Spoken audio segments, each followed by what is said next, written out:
Somewhere in our galaxy, something turns on. It does not shine like a star. It does not explode like a supernova. It does not drift randomly through space. It sends a signal. The signal lasts for less than a minute. Then it goes silent. Exactly 44 minutes later, it happens again. This pattern does not drift. It does not slow down. It does not decay. It repeats with a regularity that immediately caught astronomers off guard, because nothing in astrophysics is supposed to behave like this. The first reaction when scientists encounter a repeating signal is not excitement. It is suspicion. Repeating signals are usually artificial in origin: satellites, radar interference, Earth-based technology leaking into space observations. Those are filtered out first. But this signal did not come from Earth. It came from deep within the Milky Way galaxy, and it kept repeating. 44 minutes. Again and again and again. Not once, not twice, but consistently, which immediately raised a disturbing question. Why 44? In astronomy, timing matters. Most natural cosmic processes operate on predictable timescales. Stars pulse in milliseconds or seconds. Neutron stars spin multiple times per second. Magnetars flare unpredictably but violently. Black holes accrete chaotically. But 44 minutes sits in an uncomfortable gap. It is far too slow for known neutron star mechanisms, far too precise for random cosmic noise, and far too stable to be dismissed as coincidence. This is not how nature usually behaves. What makes this signal especially unsettling is not just its repetition, it's the discipline of it. The universe is messy. Astrophysical systems glitch, they wobble, they drift over time, they lose energy, they break patterns. But this signal does not drift. Its timing remains locked, as if something is maintaining it. That alone is enough to unsettle astronomers. Because when patterns persist in an environment that should destroy patterns, something unusual is happening. When the signal was first analyzed, researchers expected it to behave like known pulsars. Pulsars are rapidly spinning neutron stars that emit beams of radiation. As they rotate, those beams sweep past Earth, creating periodic pulses. But pulsars rotate extremely fast. Milliseconds, seconds, sometimes a few minutes at most. A 44-minute rotation would require a neutron star rotating so slowly that, by current models, it should not be able to produce detectable radio emissions at all. In theory, it should be silent. But this object is not silent. That contradiction is the heart of the mystery. Something is producing a radio signal. The signal is strong enough to be detected across vast distances. The signal repeats on a long, stable interval. And according to existing astrophysical models, it shouldn't be possible. Not like this. Astronomers are trained to be skeptical of first impressions, so the first assumption was simple. The signal must be an artifact, an error, a glitch, a statistical fluke. So they checked again. And again. Different instruments, different observations, different teams. The signal persisted. Same timing, same interval, same behavior. 44 minutes. This is the moment where curiosity turns into concern. Because when nature violates expectation once, you look for mistakes.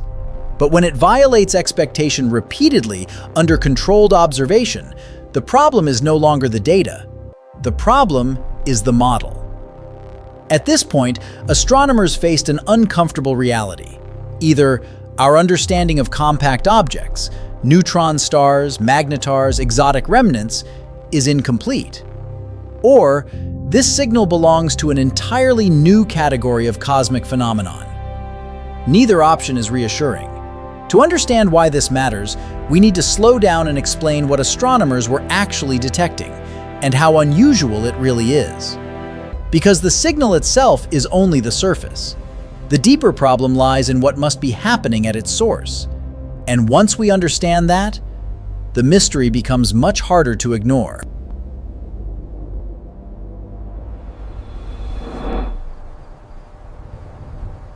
When astronomers talk about detecting a signal, they are not talking about sound. Space is silent. What they detect is radio energy, electromagnetic radiation that travels across space at the speed of light. Radio telescopes do not hear signals. They measure changes in energy intensity across specific frequencies. And what these instruments recorded was not random noise, it was structured. The signal appeared as a burst of radio emission, rising sharply above the background, then fading back into silence. This alone would not be unusual. The universe is full of transient radio events. Lightning-like bursts from magnetars, shock waves from supernova remnants, plasma interactions in stellar winds. But those events are chaotic. They do not repeat on precise schedules. This one did. What made the detection particularly convincing was where it came from. The signal originated from a fixed point in the sky, deep within the Milky Way galaxy. It did not move relative to the stars. It did not track with Earth's rotation. It did not follow the path of known satellites or spacecraft. That ruled out local interference almost immediately. To be certain, astronomers did what they always do in these situations. They cross-checked. They observed the same region of space again and waited. 44 minutes later, the signal returned. Same frequency range, same intensity profile, same duration, and critically, the same location. At this point, the signal could no longer be dismissed as terrestrial contamination. Earth-based interference drifts. It fluctuates with human activity. It does not lock itself to a distant point in the galaxy. This signal was anchored. The telescopes detecting it were designed to monitor faint radio sources, objects so distant that their emissions have traveled tens of thousands of years before reaching Earth. That means whatever was producing this signal was releasing an enormous amount of energy, not continuously, but in controlled bursts. Another important detail quickly became clear. The signal was not broadband noise. It occupied a specific range of radio frequencies. That matters because different astrophysical processes produce radiation in different frequency bands. Thermal radiation spreads across wide ranges. Non-thermal processes, like those involving magnetic fields and charged particles, produce sharper, more defined emissions. This signal fell into the latter category, which immediately narrowed the list of possible sources. Astronomers began comparing the signal to known classes of objects: pulsars, magnetars, X-ray binaries, white dwarfs. But every comparison ran into the same problem: timing. Pulsars rotate rapidly, often hundreds of times per second. Their radio beams sweep past Earth with clock-like precision, but on extremely short intervals. Magnetars flare unpredictably, releasing enormous energy in short bursts, but without regular repetition. White dwarf systems can produce periodic emissions, but their timescales and energy profiles do not match what was observed here. Nothing fit cleanly. At this stage, the signal was formally classified as a long-period radio transient. That name may sound technical, but it reflects uncertainty. Transient simply means it turns on and off. Long period means its repetition time is far longer than expected. This classification does not explain the signal. It admits that existing categories are insufficient. One of the most unsettling aspects of this detection is how long it may have been happening. Astronomers only notice the signal because they happen to be looking in the right direction at the right time. But once the pattern was identified, researchers began reviewing archival data, older observations, older surveys, and while the data is incomplete, there are hints that this signal may have been repeating for a very long time, unnoticed, not because it was weak, but because no one was expecting to find something like this. That realization shifts the perspective dramatically. This is not a sudden cosmic event. It is not a one-time anomaly. It is a process, a stable, repeating process operating quietly in our galaxy. And until recently, we didn't even know it was there. At this point, the mystery deepens, because if the signal is real, and all evidence suggests that it is, then something must be generating it repeatedly, reliably, and with enough energy to be detected across enormous distances. And that brings us to the most troubling question so far. What kind of object could possibly do that?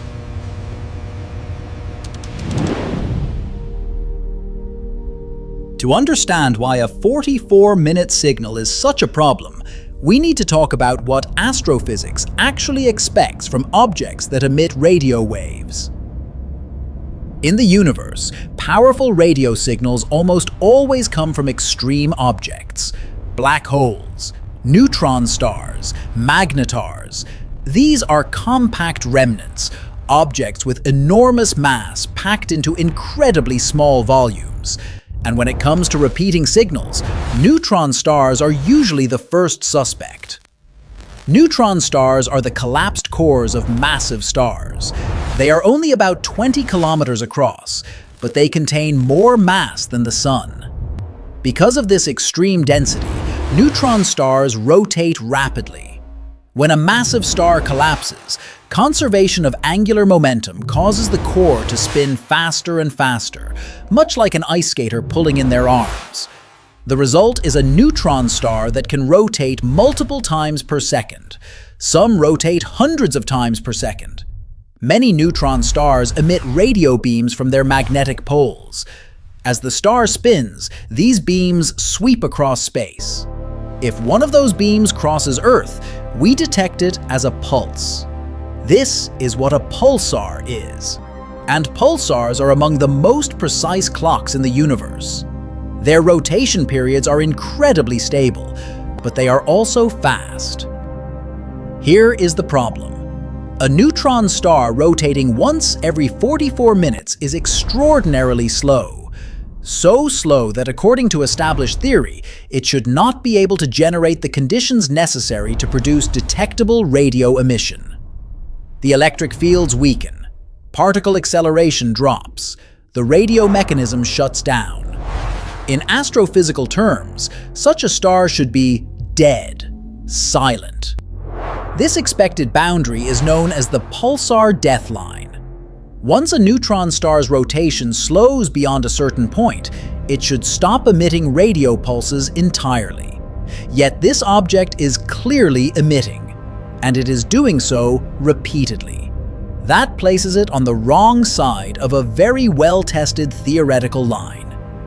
One might suggest that the object is not a neutron star at all, but that raises another issue.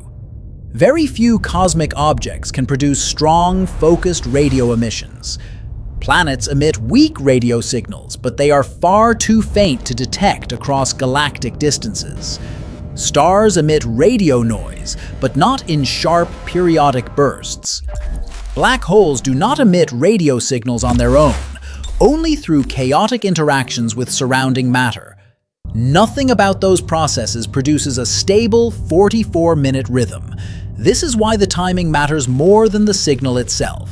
If the interval were seconds, it would fit pulsars. If it were hours or days, it might fit binary systems. But 44 minutes sits in an awkward middle ground. It is too long, too stable, too regular. What makes this even more troubling is the consistency of the timing. In many astrophysical systems, rotation periods change over time. Neutron stars glitch, they slow down, they occasionally speed up. Binary systems drift as mass is exchanged. Yet, this signal's interval shows no obvious drift. It behaves less like a natural object slowly evolving, and more like a system locked into a maintained rhythm. That does not mean intent, but it does mean structure. And structure demands explanation. Scientists began modeling extreme scenarios. What if the object is a neutron star with an unusually strong magnetic field? What if it is interacting with surrounding plasma in a way we don't fully understand? What if the radio emission is not driven by rotation at all, but by some other periodic process? Each idea stretches existing theory. None resolve the contradiction completely. At this point, the problem becomes clear. If the signal comes from a known type of object, then our models of how those objects behave are incomplete. If it comes from an unknown type of object, then we have discovered a new category of astrophysical phenomenon. Either way, the 44-minute interval is not a detail. It is the core of the mystery. And now that we understand why the timing itself breaks expectations, the next step is obvious. We need to ask what this signal is not, because eliminating the impossible is the only way to narrow down what remains. This anomaly here at the 15-hour mark seems inconsistent with the model. I agree. We should When scientists encounter a signal that doesn't fit expectations, the first instinct is not to ask what it is. The first instinct is to ask what it is not. Because history has taught astronomy a hard lesson, most strange signals eventually turn out to be something ordinary, once you look closely enough. So researchers began by eliminating the obvious explanations. The most common source of false signals is human technology, satellites, aircraft radar, communication systems, Earth-based interference.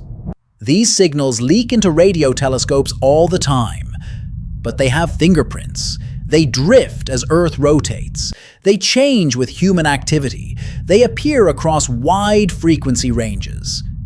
This signal did none of that. Its position in the sky remained fixed relative to the stars. That alone ruled out most local interference. A satellite cannot remain locked to a distant galactic coordinate.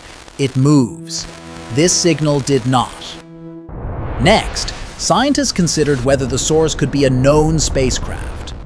Deep space probes transmit radio signals constantly. But spacecraft signals are narrowband, modulated, and deliberately structured. They also originate from well-tracked locations. This signal showed no modulation patterns consistent with human communication, and no known spacecraft occupied that region of space.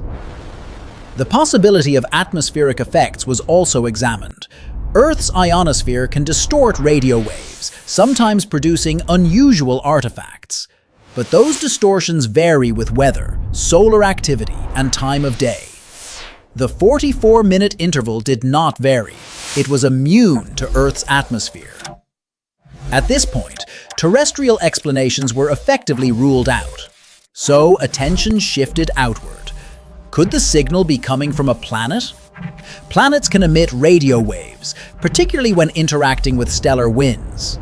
Jupiter, for example, produces powerful radio emissions. But planetary radio signals are weak on interstellar scales.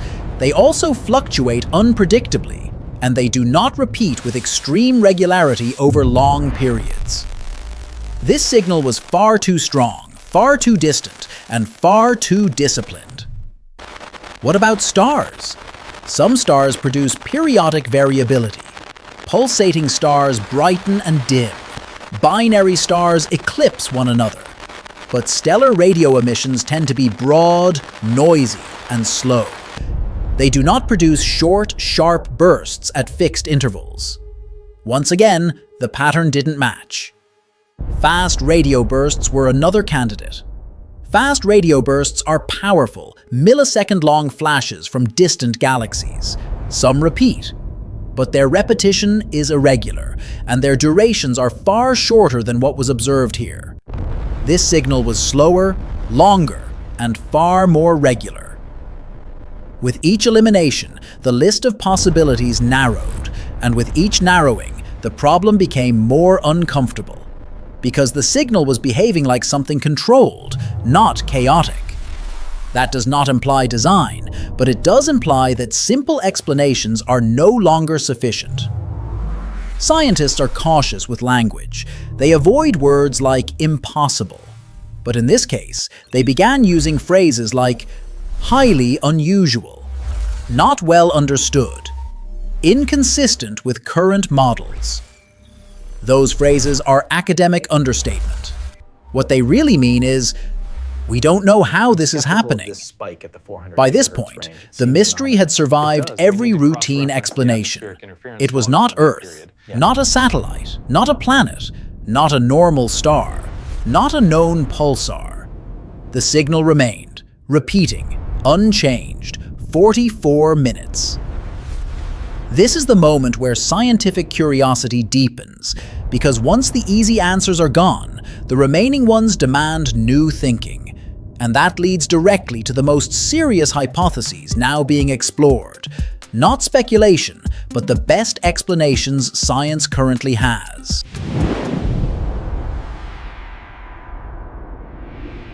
Once the obvious explanations were eliminated, astronomers were left with a much harder task. They had to explain the signal using physics that already exists, even if that physics had never been observed behaving this way before. The leading candidates all involve one class of objects: neutron stars. Neutron stars are extreme. They pack more mass than the Sun into a sphere barely 20 kilometers across. Their gravity is so strong that atoms collapse. Their magnetic fields are among the most intense known in the universe. And crucially, neutron stars are capable of producing powerful radio emissions. This makes them the first place scientists look.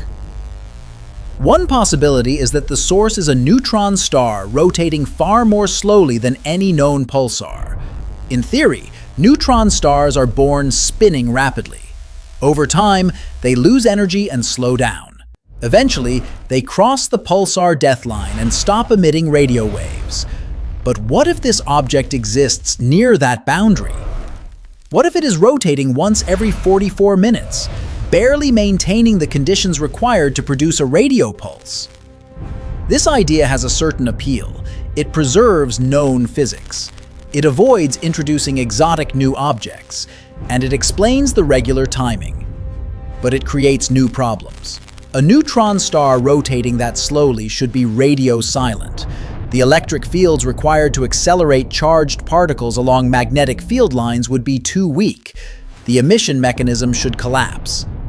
Yet this signal does not collapse. It persists.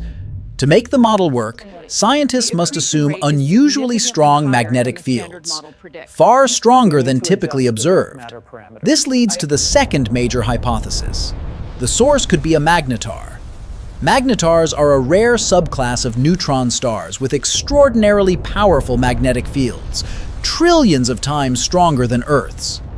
These fields can twist, fracture, and reconnect, releasing bursts of energy. Magnetars are known to produce radio signals, but magnetars are chaotic. Their emissions are violent, sporadic, and unpredictable. They do not behave like clocks. For a magnetar to produce a stable 44-minute signal, its magnetic environment would need to be unusually organized. The energy release would need to repeat with precision, and that precision would need to persist over time. This is not how magnetars usually behave. Another idea involves interactions with surrounding plasma. What if the neutron star is embedded in a dense environment, a cloud of charged particles that modulates its emissions? Plasma can store energy. It can release it periodically. It can amplify radio waves. In theory, plasma interactions could introduce longer timescales. But once again, this requires fine-tuning. The plasma would need to remain stable. The interaction would need to repeat exactly. The timing would need to resist drift. Nature rarely maintains such balance without feedback mechanisms we can identify. Some researchers have explored whether the signal could arise from orbital motion rather than rotation. For example, a neutron star interacting with a companion object. But orbital systems introduce variability. Gravitational interactions change over time. Mass transfer fluctuates. Orbital periods shift. Yet this signal does not shift. Each of these explanations can account for part of the behavior. None account for all of it. And that is the most important point. This is not a case where scientists have no ideas. They have many ideas. The problem is that every idea requires pushing known physics to its limits, or beyond them. This is where scientific discomfort sets in, because when explanations require too many special conditions, they stop feeling explanatory. They begin to feel coincidental. And coincidences do not sit well in a universe governed by physical law.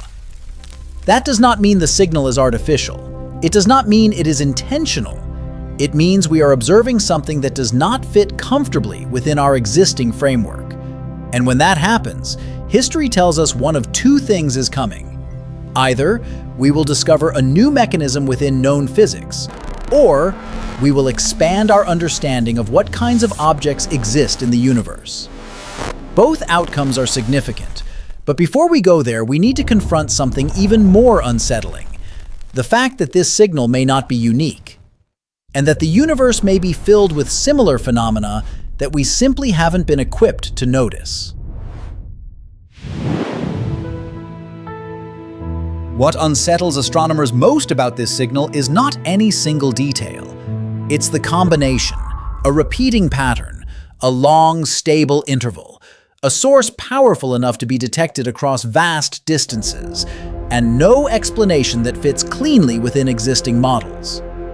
In science, any one of those would be manageable. Together, they demand attention. Astrophysics is built on expectations, not guesses.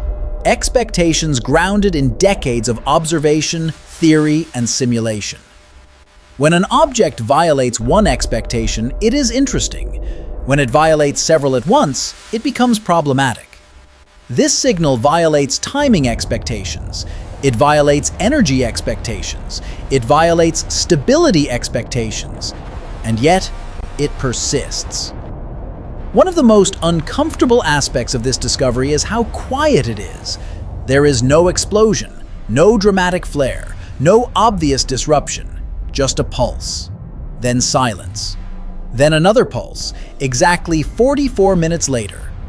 It does not demand attention, it waits. That quiet persistence is what makes it easy to miss.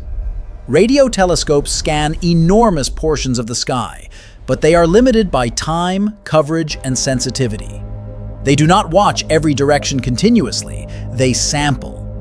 And this signal exists in the gaps between those samples. If you are not looking at the right place at the right time, you never see it. This raises an unsettling possibility. What if this signal is not rare? What if it is simply the first of its kind that we happen to notice? The universe is vast. The Milky Way alone contains hundreds of billions of stars. If even a small fraction of those stars host compact remnants like neutron stars, then the number of potential radio-emitting objects is enormous. Yet we have only cataloged a tiny fraction of them. Astronomers are acutely aware of this limitation. They know that most of the universe operates beyond our observational reach. We see what our instruments allow us to see, nothing more. And this signal highlights that boundary with uncomfortable clarity. There is also a psychological aspect to this unease. Patterns matter. The human brain is wired to notice repetition because repetition often implies causation. In nature, patterns usually emerge from underlying mechanisms. When a pattern is stable, it suggests regulation, and regulation suggests structure. That does not mean intent, but it does mean organization. Something is maintaining this behavior, and whatever that something is, it exists in an environment that normally destroys order over time. Another troubling detail is the signal's apparent longevity. There is evidence suggesting that this source may have been repeating for years, perhaps longer, without significant change.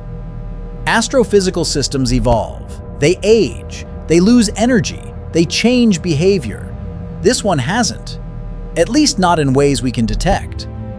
That stability forces scientists to ask a difficult question. Are we observing a brief phase of an object's life, or are we seeing a process that could persist for centuries or even millennia? We don't know, and not knowing is the most honest answer science can give right now. The signal does not threaten us. It does not point toward Earth. It carries no message. But it does something more subtle. It reminds us that the universe does not operate for our convenience. It does not reveal itself fully. And it does not conform to our expectations simply because we have good theories. This is why the discovery has not been dismissed. It has not been explained away. It has not faded into obscurity. Instead, it has become a reference point, a reminder, a quiet marker of how much remains unseen. And that leads directly to the final question this signal forces us to confront. Not about what it is, but about how prepared we are to notice the next one.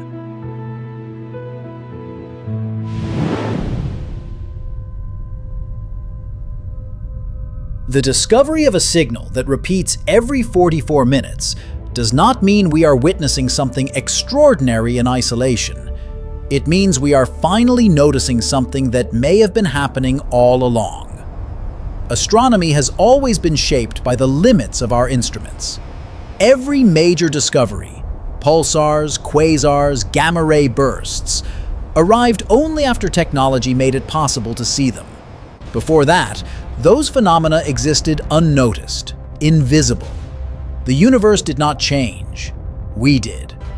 This signal forces us to confront a similar possibility, that the galaxy may be filled with processes we are only beginning to detect. Not because they are rare, but because our observational window has been narrow. In response to discoveries like this, astronomers are changing how they observe the sky. New radio surveys are being designed to watch larger areas continuously. Telescopes are being built to detect faint, slow, repeating phenomena, not just dramatic explosions. The goal is not to chase mysteries. The goal is awareness. Facilities like the Square Kilometre Array and other next-generation observatories are intended to reduce the gaps, to catch signals that repeat quietly, to notice patterns that don't announce themselves, to build a more complete picture of what the universe is actually doing when no one is watching. This is not about fear. The 44-minute signal poses no known threat. It is distant. It is indifferent. It does not care that we have noticed it. But it does challenge an assumption many of us carry without realizing it. The assumption that the universe reveals its most important processes loudly. That what matters announces itself with violence or brilliance. That if something significant were happening, we would already know. This signal suggests otherwise. It suggests that some of the most interesting processes in the universe may be quiet, regular, persistent, and easy to overlook. Something, somewhere in our galaxy turns on. It sends out energy. Then it turns off. It waits. And 44 minutes later, it does it again. Not for us, not with intent, but because that is simply how it behaves. We do not yet know what mechanism drives this pattern. We do not yet know how common such signals are, and we do not yet know how many we have already missed. What we do know is this: the universe is not static, it is not silent, and it is not obligated to make itself obvious. Every time we expand our ability to observe, we uncover behaviors we did not predict, patterns we did not expect, phenomena that force us to revise what we thought we understood. This signal is one of those moments, not because it answers questions, but because it creates better ones. And perhaps that is the most important thing it does. It reminds us that discovery does not end when we think we understand the universe. It begins when the universe behaves differently than we expect. Somewhere out there, the signal is still repeating, 44 minutes, again and again. Whether we are watching or not,